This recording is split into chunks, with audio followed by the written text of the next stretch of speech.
My name once meant something, but in this city, names get erased faster than chalk on wet pavement. I was a cop, the kind who carried the badge like it was armor, until the night my best friend disappeared. They called it a missing person case, but I knew better, because he had told me something before vanishing, something about uncovering rot inside the department. The case closed fast, too fast, like someone had pressed a hand over the truth and suffocated it. I left the force after that, because I couldn't stand working under the same men who pretended nothing had happened. For years, I carried his ghost in silence, drifting through bars, alleys, and empty apartments, chasing a shadow I could never pin down. Then one night, while walking the forgotten side of town, I saw a flyer stapled to a crumbling wall, with his name scrawled across it like the city was spitting his memory back at me. On the back was an address, handwritten, almost daring me to follow. The warehouse was abandoned, its windows smashed, its halls echoing with rats and broken glass. But tucked inside a drawer under years of dust, I found a folder marked with initials I knew, CH, Captain Harris, my former superior.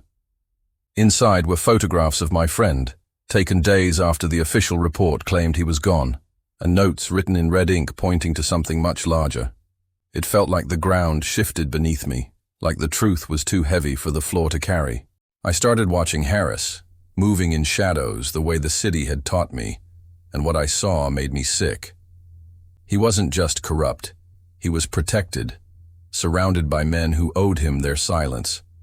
But the more I dug, the more I realized something worse, because hidden in those files were names of people who had no business being there. One of those names was mine. At first I thought it was a mistake, but the dates matched nights I couldn't account for, nights I had been too drunk to remember clearly. Was I being framed? Or was there something about my own past I had buried without even knowing it? I dug deeper, and the clues twisted like barbed wire, leading me not to answers, but to more questions. Every truth I thought I uncovered unraveled into lies I didn't see coming. One night, I found a tape hidden in Harris's desk, a recording of voices plotting in the dark, and one of those voices sounded almost like mine. The thought chilled me, because if the tape was real, I wasn't just chasing my friend's killer. I might have been part of the reason he died. I wanted to deny it, but the city doesn't let you escape the weight of possibility. So I kept moving, chasing ghosts, chasing the storm, chasing something that felt like redemption. The closer I got, the more dangerous it became, until I realized Harris wasn't acting alone. There was someone else, a name scribbled in the margins of reports, a partner pulling strings from behind closed doors. And when I finally connected the dots, the answer gutted me, because that name belonged to my friend himself. He hadn't been a victim, not at first, because he had played a role in the same corruption he claimed to expose. The truth hit me like a knife, twisting every memory I carried, because maybe he wanted out, and maybe Harris made sure he never got the chance. It meant I wasn't chasing the man who killed my friend. I was chasing the man who silenced his betrayal. But I couldn't stop, not after all those years, because the line between justice and revenge had already blurred too far to see. So I set my plan in motion, cold and deliberate, with patience carved out of rage.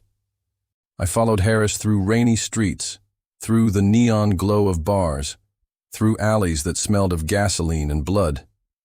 I planted traps, small moves that tightened around him like a noose he couldn't see. And then one night, under the weight of thunder, I confronted him outside his car, pressing steel against his throat. He smirked when he saw me, like he had been waiting, like the whole thing had been scripted before I arrived. I told him this was for my friend, for every ghost buried under his command, and he laughed, saying my friend deserved worse than he got. The rage burned through me, but before I could pull the trigger, he whispered something that froze my hand. He said the voice on the tape wasn't a trick, that my friend had recorded me without my knowledge, that I had been part of it all along.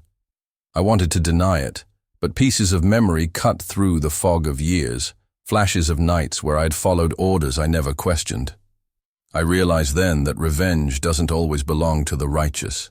Sometimes it belongs to the guilty too. But I didn't lower the gun, because guilty or not, Harris was the architect of rot, and his time was over. I pulled the trigger, the shot cracking through the storm, and his body collapsed against the concrete. The folder I carried, the evidence I had gathered, I left on his chest like a final verdict. The city swallowed the sound, indifferent, neon bleeding into puddles as if nothing had changed. I walked away, my chest heavy, my hands trembling, my past rewritten by truths I could never fully untangle. My friend wasn't innocent.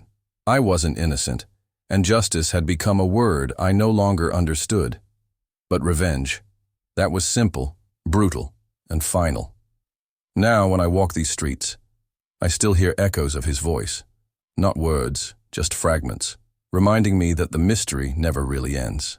Maybe the truth is that in this city, we're all guilty of something, and some ghosts will never rest. I wanted answers, but what I found was a labyrinth that swallowed me whole. And maybe that was always the point, because revenge doesn't close doors, it only opens darker ones.